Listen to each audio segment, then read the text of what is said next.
Oke, kita mulai ya. Pernah nggak sih kalian bingung di tempat kerja sama istilah bos, manajer, sama pemimpin? Rasanya sering ketukar ya. Tapi pertanyaannya, apa ketiganya itu sama aja? Atau jangan-jangan ada perbedaan besar yang bisa nentuin nasib karir kita? Nah, ternyata bedanya itu krusial banget. Dengerin deh kalimat ini. Dalam banget kan? Ini dari seorang anak magang yang ngerasa diperlakukan kayak alat, bukan manusia. Pengalaman kayak gini tuh yang bikin topik ini jadi penting banget.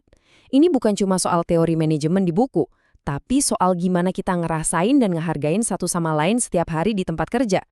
Jadi, ini dia pertanyaan utamanya. Apa sih beda asli antara bos, manajer, dan pemimpin? Dan yang lebih penting, kenapa ini ngaruh banget buat karir dan bahkan kebahagiaan kita? Percaya deh, paham soal ini bisa ngubah cara kita kerja, cara kita mimpin, dan ujung-ujungnya nentuin kita sukses atau enggak. Biar lebih paham, coba kita mundur sedikit yuk lihat sejarahnya. Konsep kekuasaan itu ternyata berevolusi loh. Dulu banget ada big man, orang yang dihormatin karena jago berburu atau bijaksana. Terus masuk era kerajaan, kekuasaan datang dari takdir ilahi seorang raja. Nah, pas revolusi industri, lahirlah si manajer yang kuasanya ada di proses dan sistem. Masuk era informasi, muncul visioner yang kuat karena inspirasinya. Dan sekarang, kita lagi bergerak ke arah pemimpin sebagai pelayan publik, di mana kekuasaan itu datang dari koneksi sama orang banyak. Sekarang, yuk kita bedah satu persatu perbedaan mendasar antara ketiganya.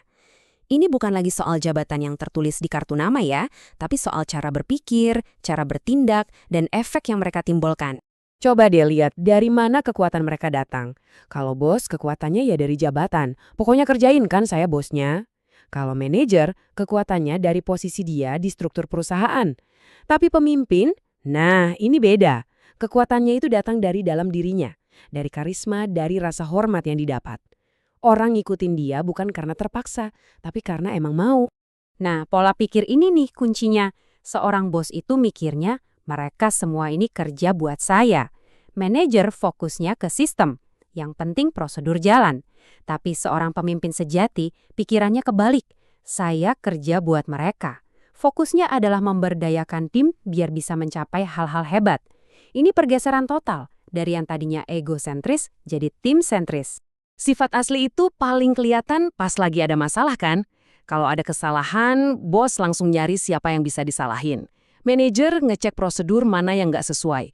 Tapi pemimpin, dia bakal maju ke depan dan bilang, ini tanggung jawab saya. Terus ngajak timnya buat cari solusi bareng-bareng. Oke, biar lebih kebayang kita pakai contoh ya. Misal ada kesalahan di laporan keuangan.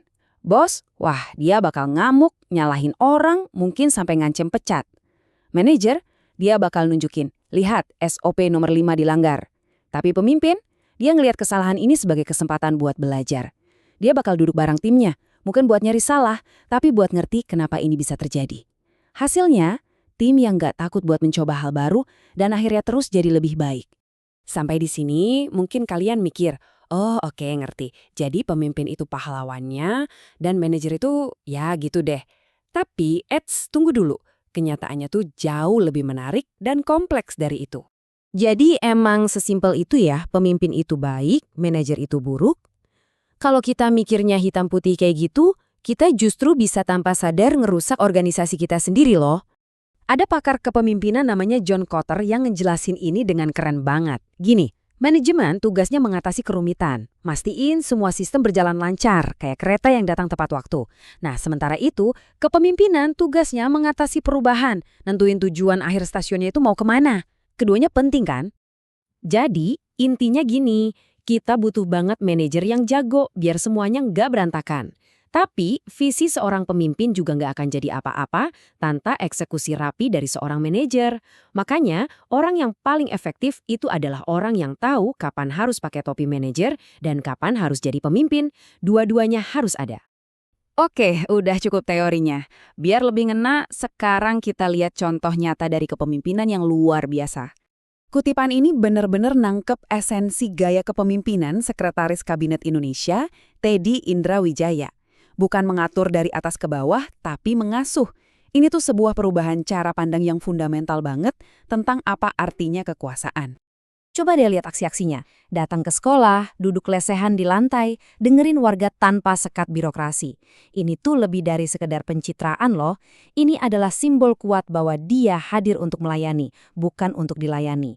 Ini adalah cara dia ngeruntuhin tembok tinggi antara penguasa dan rakyatnya. Gaya seperti ini sering disebut pemerintahan empatik.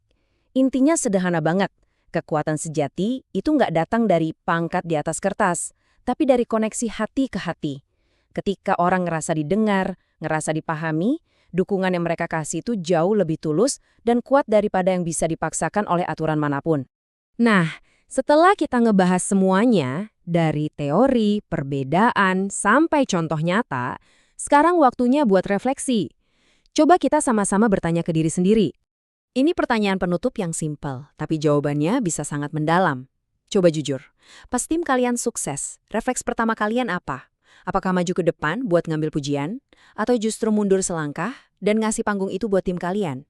Jawaban jujur kalian atas pertanyaan ini bakal nunjukin lebih banyak tentang diri kalian daripada teori manapun yang kita bahas hari ini.